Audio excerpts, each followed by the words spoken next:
Jesus H. Effing Christ. Yep. Is that a curse? I don't think that's a curse.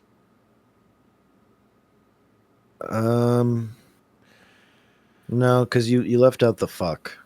Okay, you included it in there for me. Perfect. There you go. Yeah.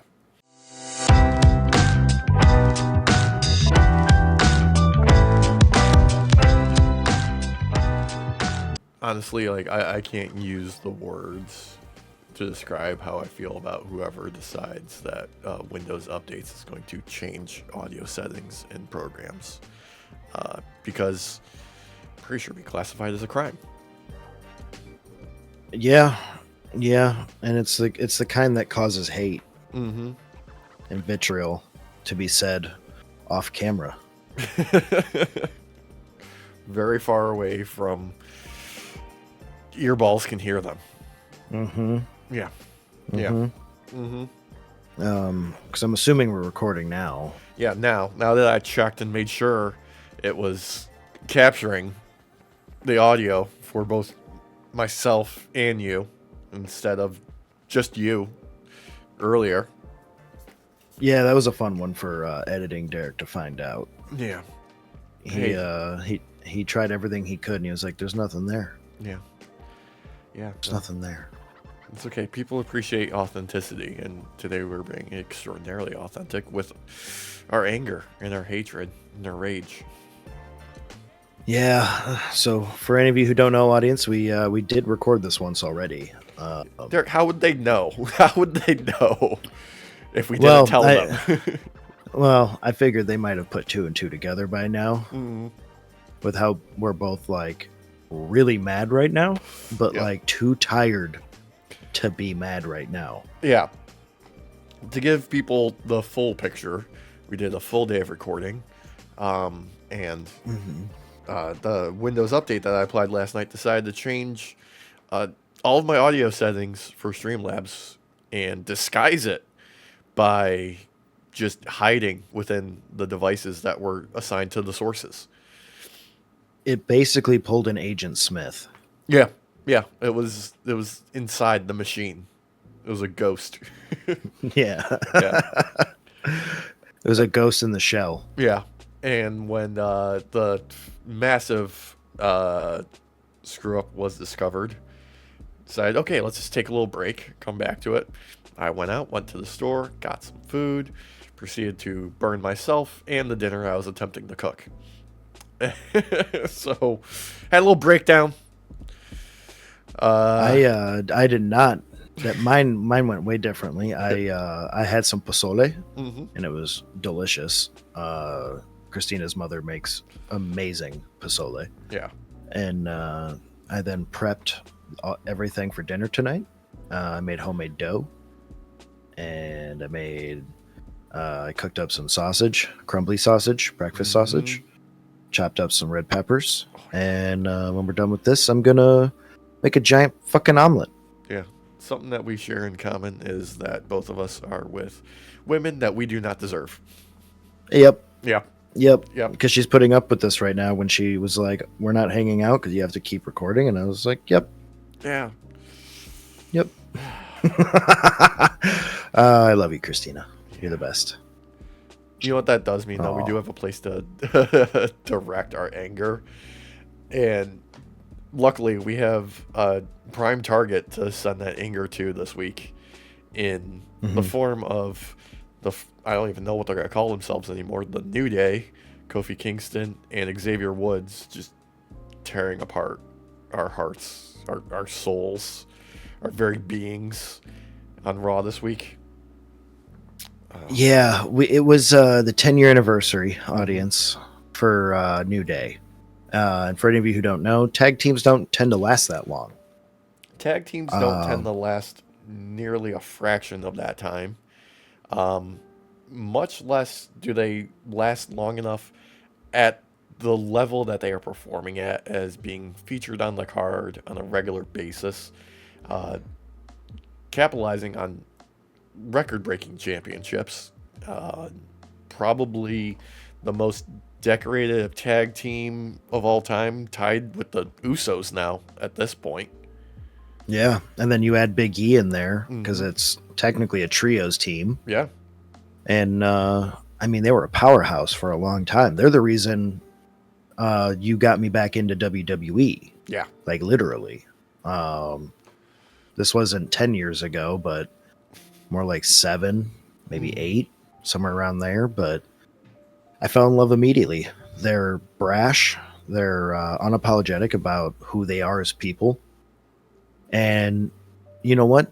They learn to just be honest with the audience, and I think that is part of what sold a lot of their a lot of themselves to everyone. So Yeah. I mean, I guess we should probably actually run through like the segment and the lead up and the build to that. Um, and I have to apologize again for uh, telling WWE like just fucking do something with this arc. Let's get this storyline resolved. And like the monkey's paw curled, and I got my wish, in just yeah, not the way I expected. Um, yeah, there was a wonderful post by Big E in the Players Tribune recapping his life and all the hardships and mental anguish that he has gone through over the years, and just the solace of discovering wrestling, getting discovered by WWE, and eventually being paired with Woods and Kofi to be part of the New Day, and just how much joy that has brought him over the years was posted online the same day as Raw was, and it really made the whole thing that much harder. Uh, because it built you up. it did. It built you up. It got you Mhm. ready, and you were like, "Wait a second, wait, Big E, Yeah. are we gonna see a return of Big E?" Yeah. And that's what they led like headfirst into. The Kofi Woods, they show up to Raw. They're being shown arriving separately, not together in the little side by side cameras. When we eventually got to, I think it was like exactly midway through the show when they're doing the 10-year celebration. Woods, Kofi, they make their entrance. The archive team has pulled all of the stuff from the years of the New Day, their Yep. memorabilia. Yeah, yeah. Bravo, Clap by for the them. way, to the archive team because they really dug deep to get some of these things. Yeah, like the Bootios, awesome. They had some of their gear. They had the previous versions of the tag team belts out there. They had the photos of Big E's win, Kofi Mania, Woods's King of the Ring. A little bit of set dressing with the balloons and pancakes on the turnbuckles for them to throw, and just little bits of memory. Felicia, Woods' trombone out there, and just like right off the bat, uh, how did we describe it before? It was mom and dad aren't angry at you, but we're getting a divorce. It's not your fault to the Yeah, audience. and I'd like to add to that actually though, now that we're recording again, Mhm. their walk up definitely had that like, hey son, we need to talk to you kind of vibe about it. It's that meme video where it's like POV, you just got yelled at by your mom, and it shows like the dude like pretending to be dad standing in the doorway, slowly unwrapping the single piece of candy. He's like, "Hey, bud, how you doing?" So we need to talk. Yeah, uh, Yeah. that And was whew, like, their immediate kind of talk about 10 years mhm. just solidified that more. Yeah. Something I didn't mention before, and I rediscovered it online after the fact, that kind of really foreshadowed what was going to happen, was Kofi was wearing a tiny Majin necklace. And I didn't pick up on that in the moment because I was swept away with, the everything happening and getting swept up in the moment. And the crowd is chanting for Big E, and Woods very diplomatically going, "Yeah, we miss him too, but this is the end." And then y'all want to go big? Big E's music hits. And you're like, thank God.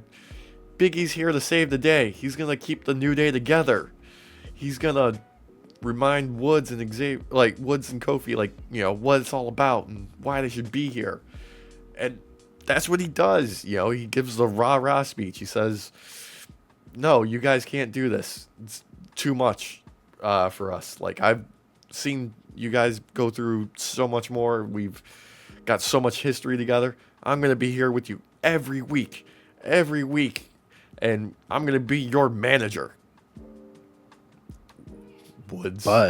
Woods immediately, and we should have been clued in because he was holding the microphone like a regular wrestler instead of his usual way of cupping it. Mm-hmm. Just the words, the vitriol. He says, now is when you come back to help us. Watching us struggle for weeks. Now is when you come back, when it's too late. Oh, God. I mean, Kofi put up his hand too. Mm-hmm. You know, like the weight of all of this. And in that lead up, like when Big E is talking about everything, he's already starting to get emotional. Yeah. And for any of you that hadn't seen it, like for a lot of us, it went from like trying to hold back tears to just like basically letting them go. Yeah. And they just stomped on his heart. They did. And this is the most unexpected outcome from all of this, because we knew they were like putting a spotlight on New Day, you know, showing there is division here. They are going to break apart and it's going to fall apart and you're going to hate us for it. But no, they made us hate Woods and Kofi even more, because it wasn't Woods turning on Kofi and Big E or anything like that. It was Kofi and Woods telling Big E it's his fault, and he is responsible for their brotherhood splintering and shattering right in front of our eyes. It was heartbreaking, even more so when you add into the fact that Kofi said, so what? When Big E said, I broke my neck, I'm sorry. And Kofi just being like, so what? Kurt Angle broke his neck. Stone Cold broke his neck. Yeah, Stone Cold. Edge broke his neck. Never mind that they were gone. Like, Edge was out for like 7 years with a broken neck on the shelf. I mean, they could have honestly said Kurt Angle wrestled with a broken neck for a while. Yeah. I mean, he won a gold medal with a broken freaking neck. Yep. Yeah, he did. But I mean, where are they wrong necessarily, though, Alex? Because it has just been them for a while. We haven't seen Big E for the longest time, other than when he's up at that desk talking with everybody else. On the pre-show, yeah. Putting in the work. And they just laid into him for specifically that. He's like, you have been focusing selfishly on yourself this entire time, with your side projects, with your desk job, as Woods put it, with your girlfriend, who I think was also featured in his Players Tribune article, who he just, you know, put over massively, and just glowing, wonderful words about her. But just the fact they're that, great together. Yeah, the fact that Woods capped the whole thing off with, stop this. You'll never be medically cleared. Just leave. Get out of this ring. Was just the final, like, oh God, what is happening? Why? No, turn back. Stop. You can still fix this. No, that was, there is no return. The line was back there, and you got people booing Kofi Kingston in 2024. In the year of our Lord, Kofi Kingston is a heel. I would have been less surprised if he brought his Jamaican accent back. My brother in Christ, he turned to Woods and said, it's just us now. And then they did a fucking epic handshake. I thought they were gonna kiss, and I would have been here for that too. I'm not yeah. gonna lie to you. Mm-hmm. There was a moment there I was like, I literally said out loud, I was like, are they about to kiss? But it that handshake just cemented the heel turn because now they were finally on the same fucking page. You know what I mean? Like, because they're not wrong necessarily about Big E. They're just lashing out. They're doing it the wrong way, That's but they're not wrong. Yeah, that's what every great heel and heel dynamic does in wrestling when they're at top form. They aren't necessarily wrong. They're absolutely correct in their own delusional brain, but they're never like full on super villain evil unless you're somebody like, I don't know, like a stereotypical foreign heel who's just like gets the short end of the stick. Like you're here to take a loss in this territory and then you're moving on to the next one. Back in the old days, like the best ones are always like somewhat justified. Like with Drew McIntyre, perfect example. He's working as a heel, sure, but is he wrong? Hangman Page. I mean, it was a little far, burning down Swerve's house, but okay, we might be getting into comic book evil at this point when we're bringing up Page, because burning down someone's house is fucking, or someone's parents' house is fucking sinister, Alex. It's a crime, yeah, but Swerve did break into his house and threaten his newborn baby. Okay, you know what? We're not trying to compare, okay? No, we're not getting into ad hominem arguments here. No. Because obviously burning down someone's childhood home is a way worse offense. Yeah. So just saying. I'm just saying. He had a reason. At least the house was empty that we know of. That we know of. Yeah. They did a tour. He did a tour with his gas can. A small tour. It wasn't like no fucking Gilligan's Island shit. What are you talking about? It's not going to get featured on HGTV, so why bother? With the fucking Property Brother twins and shit? Yeah. Oh, God. Isn't there a third one that nobody's ever seen? Yeah, and he's like the more successful one, too, I think. I think he, like, because he's private. He's like, no, I'm sorry. These guys went public sector. I'm going private sector. Yeah. But as I was saying before, like this segment with the New Day is exactly what we watch wrestling for. We go for those emotional hooks that pull us in and connect us to the performance through the story, to the characters, and pull us along for the ride. If you had told me, even just last year, that the New Day were going to be heels, I wouldn't have believed you. No. I just simply wouldn't have believed it. It seemed impossible. Like, this is the type of overtly transgressive event that would have to be the catalyst for them to actually be booed.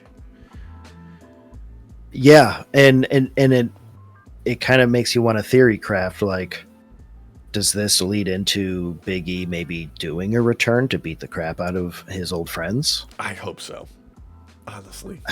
It's the best thing for everybody involved, because I think the way that Big E laid out in the Players Tribune article about why the New Day never broke up, because the way that wrestling works with tag teams is, you get people together, they rise to success, they ride that wave, and then they break apart in the crash down, and then there is the feud between them to build the crash back up till it falls apart again, and then you have the reunion where things are better again.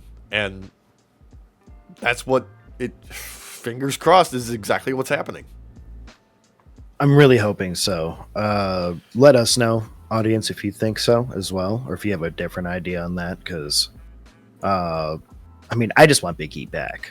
Like, let's be real. What if Big E comes back as a heel himself and joins forces with them, and then we get a full heel New Day stable?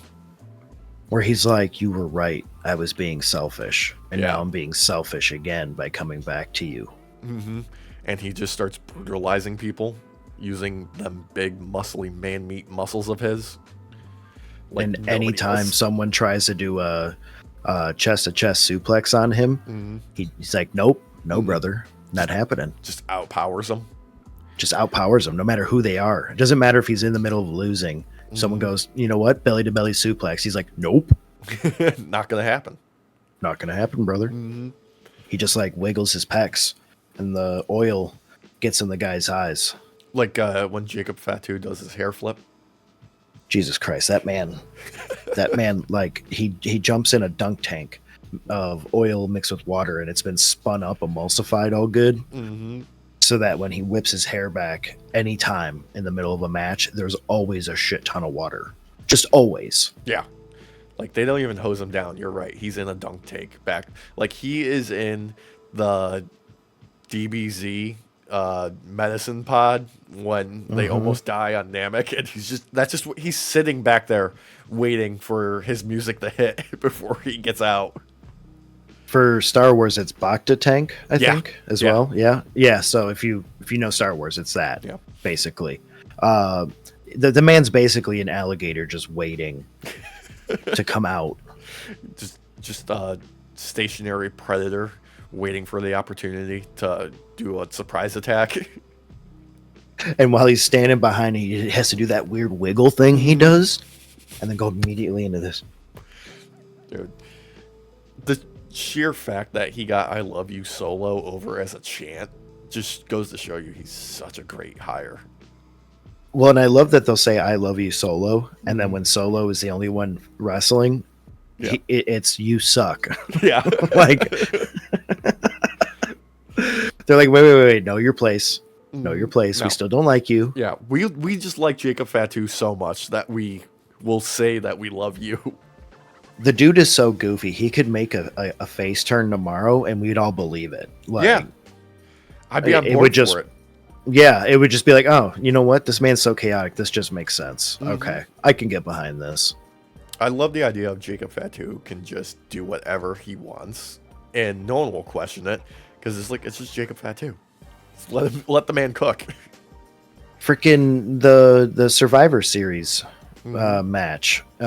Punk like took him out hard, and the man no sold it and started doing this like wiggly dance. Yeah, He's he like, did watch me do my wiggly dance, he my took wiggly dance. a bulldog to a toolbox. Yes, that's what it was. He took a bulldog to the toolbox and immediately got back up.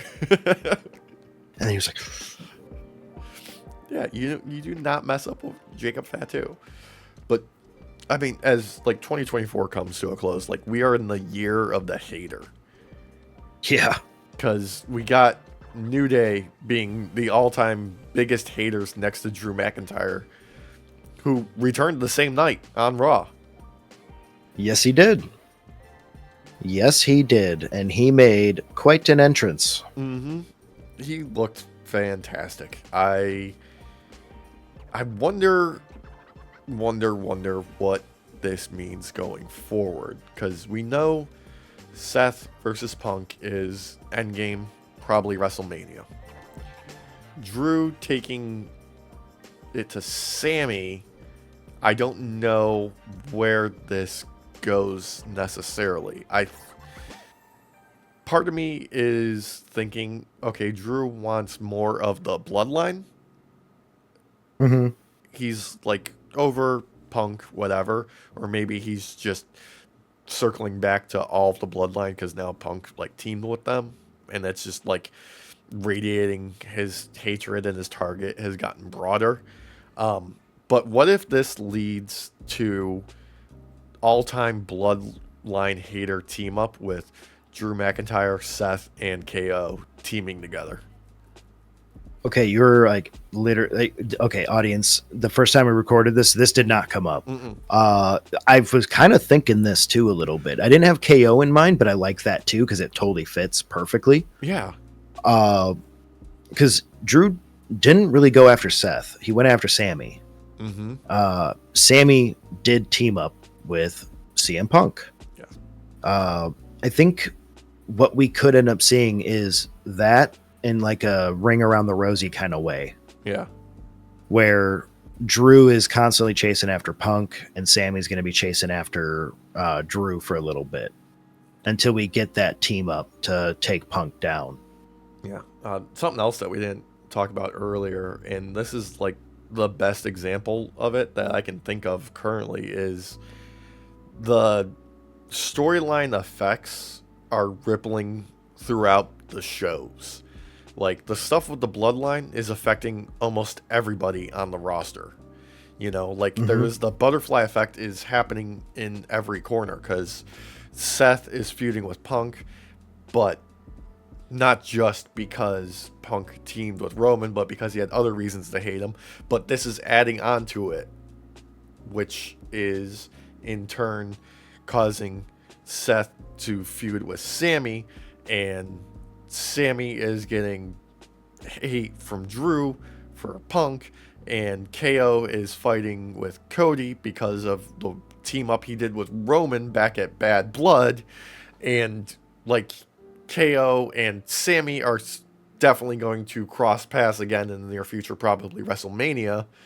So like it's all like the interwoven webs are connecting and causing rippling effects throughout the entire like WWE universe, as we'll say.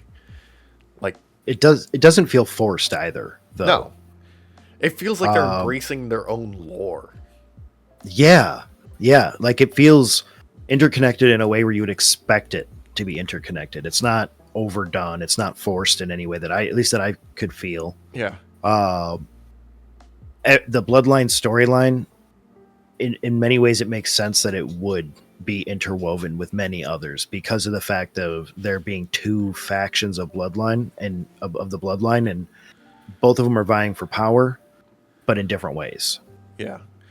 I think it was just after WrestleMania last year that Paul Heyman said, no, the Bloodline stuff, we're only in like the third inning.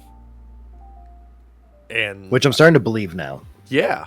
Like before, I was like, okay, yeah, sure, whatever. What are you going to do now? Like, Roman's empire has fallen. The Usos are splintered from him. He's got no title left, all of that. And I'm seeing it. It's the classic kind of like extended hero's journey with Roman now, where he is being thrust into this position that he doesn't want to be in, and he is on the path to redemption. Yeah, which it very much leads into how we kind of called the Bloodline split. It's being done much better than the NWO split, though. And it feels more natural compared to the NWO split. Because, basically, they learn their lessons, obviously, from the past. And they're actually making sure they don't repeat some of these failures. And they've done a great job so far.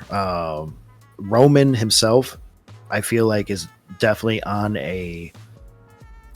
redemption arc isn't necessarily the correct thing to call it. He's growing. He's on he's growing. Stage. He's going through a growth spurt. Like, I feel like he's shedding that more toxic side of himself, the more toxic masculinity side, and he's starting to ease into a more healthy masculine side where he's willing to take help, willing to admit he can't always do things on his own and stuff like that. Like, it's been great. Yeah, and like more than that, he is very obviously still very much the same character as far as like Roman Reigns, the tribal chief, is concerned. He's changed, he's evolved, he's still the same person though. Like, he's not gaslighting the Usos anymore. He's not like lying and cheating and using subversion tactics to get his way and politic anymore. He is playing the game that is in front of him and using, whatever sway he has to get things done. But it's not like there's the manipulation aspect of it is out of his repertoire. Yeah, I agree. The only thing I would say manipulation wise that he might still be doing is only versus the new bloodline that he's trying to snuff out. Yeah. And that's more just to play against Solo to make him trip up. I think like with the Survivor Series where Solo made a an audible call, and then Roman felt like he had to do the same thing. Mm-hmm. I personally believe that was to get under Solo's skin, And also just to need him a little. let CM Punk know, it goes, no, you don't call all the shots here. Yeah, it was a two-prong. It was definitely a two-prong. But yeah, like he's a lot smarter than he used to be, and I feel like he kind of sees the faults that he had previously. I think this loss opened his eyes to his own weaknesses. Yeah, I'm kind of getting like old school, like Conan the Barbarian vibes. Like he has been exiled, so to speak, and is like wandering through the desert, slowly like reclaiming what he knows to be him. This isn't just because I looked over and Christina's playing Dreamlight Valley, Yeah, but he's pulling a Simba. a Simba, yeah, or Yeah, Hamlet for those of us of the Shakespearean persuasion. Yeah. Yeah. he Wait, is. does that mean that Paul Heyman's gonna die? Yeah, and unfortunately, he's also going to sleep with his cousin. Ew. It just depends on which one. Which one's Nala? Would that be Jay or would that be Jimmy? It could be Naya. I don't see that happening. No, I don't see that happening either. She's way too headstrong. She like they're both alphas, and neither will bend. Yeah. Honestly, shake a Samoan family tree. One of them will fall out there, and he'll be related to him, and that'll be his cousin. Yep. But it is very much like a Simba kind of thing because he's like getting a team together. Mm-hmm. I mean, fuck, it's all these kind of movies like Ocean's 11. Yeah. Ocean's 12. Very- Ocean's Yeah. 15, Ocean's 8. I don't know about that one, I but didn't see that one. I didn't see that one either. Is that the one with the ladies? I think so, yeah. Yeah, that was around the time where that Ghostbusters movie came out. Shout see out that to all one of you who either. were in that because I didn't see it. Yeah. Good on you I for did getting see the the- paycheck. Yeah, for real. Because I only watched the Red Letter Media review Yeah. or whatever. Not review. The commentary track? No, whatever the Mr. Plinkett show is, where they. Oh, yeah. The Mr. Plinkett ones? Yeah. God, Yeah. those are good. It's great. It's Oh. good. It's real good. Look, there's one thing that we can at least look forward to, and it's the invisible sign that CM Punk was pointing to during his opening promo on Raw. The invisible sign for WrestleMania, which, as Triple H put it, the road to WrestleMania starts after Survivor Series now, and he proved it. There is so much track being laid out in front of us that you can start planning out what you want the card of WrestleMania to look like, because it's forming very quickly.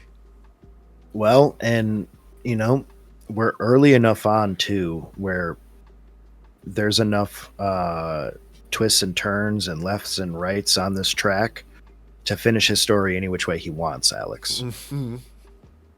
That's true.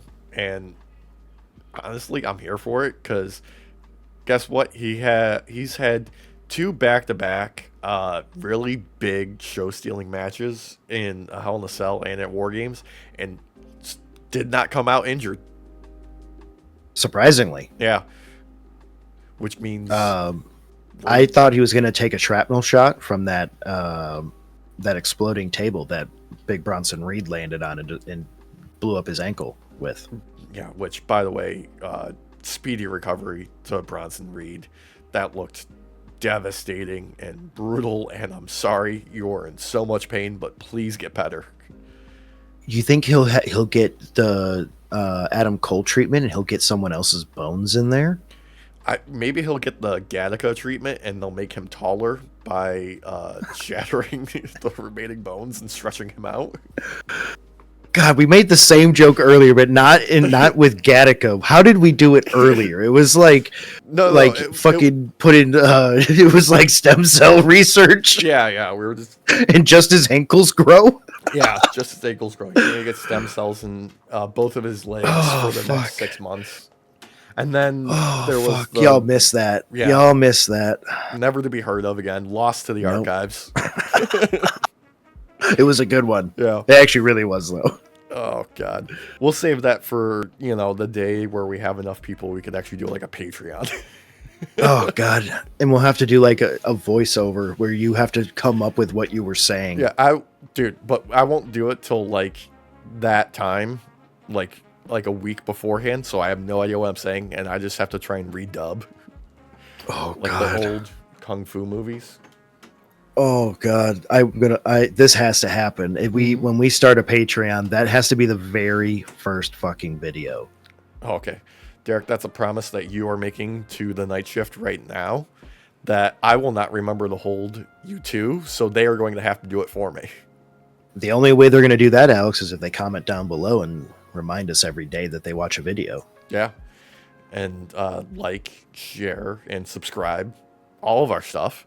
Or maybe, buy some merch. There's a description below that. It's got there's a link to it. But just because of all the technical difficulties that we had this week and how burnt out we are, we're going to wrap it up here. We'll see you next time where, things are better. Yeah. Let us know, how you felt about New Day and their tenure. Share your Did you like favorite it? New Day moments. Yeah. Was it Bootios? Was it Big Meaty Men Bootios? slapping meat? God damn it. Yeah. That is my favorite one, Alex. Yeah, it is. Mine is up there. It's Big Meaty Men slapping meat, but also anytime they would do backstage interviews with Michael Cole and they would just go off the rails and like Big E would start like grinding his hips and like doing like an impromptu lap dance. Yeah, that's mine. Yeah. While he's chewing down on Bootios. Yeah.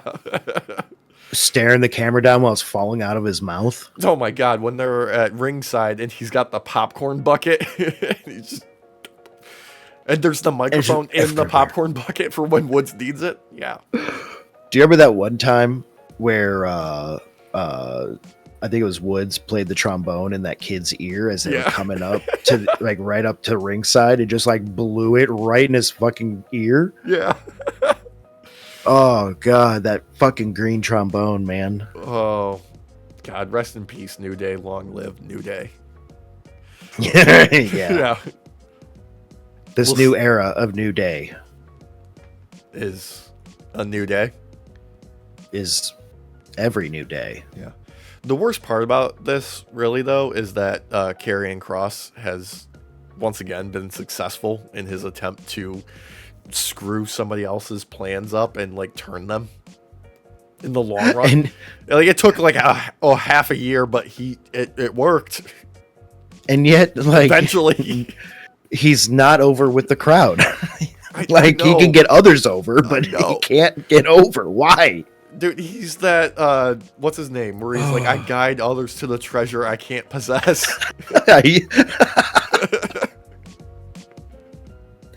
Oh God, he's working with fucking The Miz, dude. Don't say that. Yeah. Oh, and the Wyatt Six. We're getting that on tonight, I believe, on Monday Night Raw. Oh, that's true. Actually, that I'm actually looking forward to because they can get over. I'm okay with that. Just don't get The Miz over. Me and him have beef still. No, I want Miz to be forever mid card for the rest of his career, or lower. Oh, as one mid card to another, I will stomp The Miz. I will take him out. Yeah. You see me. That's pretty intense. I see you. That's pretty intense eye contact. That's right. You're holding it really tight there. That's right, I am. Because I'm talking to you, Miz. If he ever hears this, I hope he responds and just obliterates you. But wait, oh no, he only had one good promo, and that was against Daniel Bryan, and that was on their talk show. You think if I'm holding a wooden belt, he'll actually be able to do a good promo? No, I don't. I think he's made too much money in the business to care anymore, really. Oh, that's it. That's it. You know what, Miz? I'll face you. And if you lose, I take your house. No. If he loses, you take his spot in the Marine 7. Yes. Yes. You know what? We'll call it Marine 7, the redo. Rearmament. Ooh. Ooh. We should Ooh. check to see if that's probably already not like copywritten. That might also already be one of the movie titles for It all could we know. be. I don't know. I haven't watched them. Nobody. That has. sounds like that sounds like a part 3 to me. Yeah, it Rearmament. That sounds like it would be a part 3. Yeah. Let us know, Miz. Comment down below, brother. Yeah. Somebody send this to Mrs. I don't know. Does he got TikTok? He's probably Instagram. He's probably a piece of shit enough to have Twitter still. Yeah, true. Yeah. He didn't do that. He didn't do that flyaway to Blue Sky. Yeah. Which, by the way, we're also on Blue Sky. I need to update our links. Hey, Reminder to me. We'll see you next time. I'm on the Blue Sky. Yeah. Yeah. Goodbye. You're not gonna drop the handle? No, No, I don't feel like it. Yeah, go out there and find them yourself. We'll see you next time. Good night, Search for everybody. me. Yeah. Find me. Gross.